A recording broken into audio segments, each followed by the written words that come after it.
Gary, before we start with the match, we're lucky to even have a match today.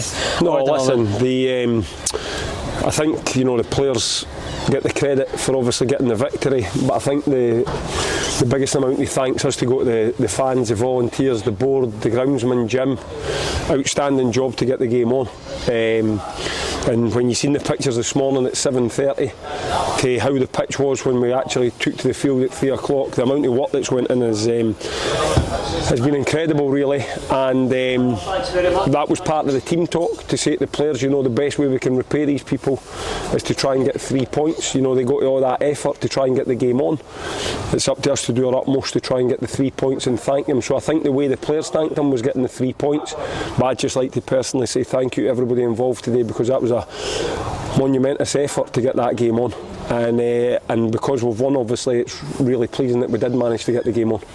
Yeah, definitely. On the match, it was a very hard-fought victory. What were your thoughts on it? Yeah, it doesn't surprise me. Every time, I say this every time we play Bonnyrigg, there's nothing in the game. They're a very difficult team to play against. I thought we deservedly were in front at half-time. I thought Bonnyrigg were...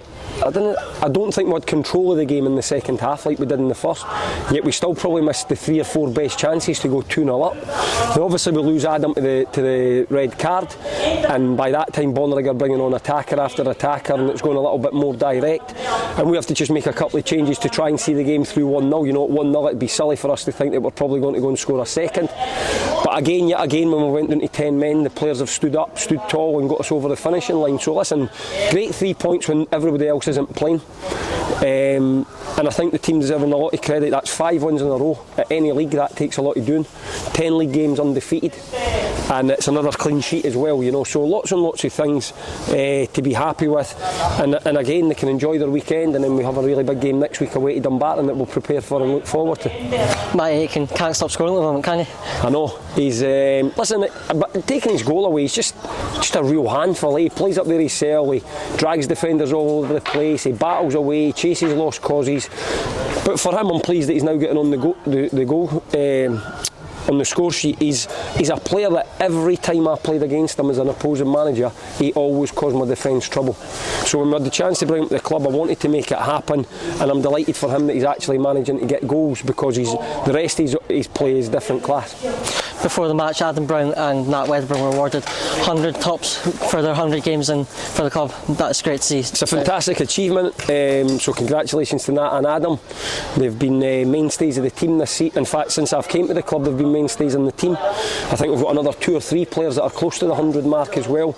And I think if you want to try and build success and build for the future, you need to have players that have been at the club for a period of time. You can't have 15, 16 new players coming in every summer that don't get a feel for the club. Obviously Adam, Nicky, the 6 really that I inherited, Nicky, Adam, Ewan, Matty, Nat, and I forgot one that'll come back to me. There's one more. We sort of inherited 6 players that that are still with us, and they were here before I got here, and I'm hopeful they'll be here for a few more years to come.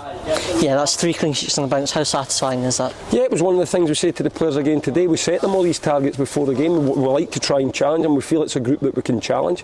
We said to them today, can you make it 5 wins in a row? Can you make it 10 games undefeated? Can you get 3 clean sheets? Can you make it 9 clean sheets for the season? Can we get 3 points in front of the 2 teams chasing us? Can we get 13 points in front of the team in 5th? All these things we said to the players before the game. And it's not always a team that you can, there's not every team in the league you can say that to and actually think that they're not going to buckle or anything like that. But the players just now are in a good place. But we just need to sort of stay humble and just keep working hard. It's nice to be at the top of the league. It's nice to extend the lead at the top of the table. Of course it is, and I'm not trying to play it down, because everybody's trying to get there. But we're only 14 games into the season, and we have a real tough game next week against the team that for 20 minutes, and when we played them, they were well on top of us in the game. So we'll look forward to that game when it comes. But I think everybody at the club tonight should have a drink, and a well-earned drink, because the effort, as I say, going back to my first point, the effort that everybody put in to get this game on was fantastic. Perfect, Gary. Thank you very much. Cheers. Congratulations.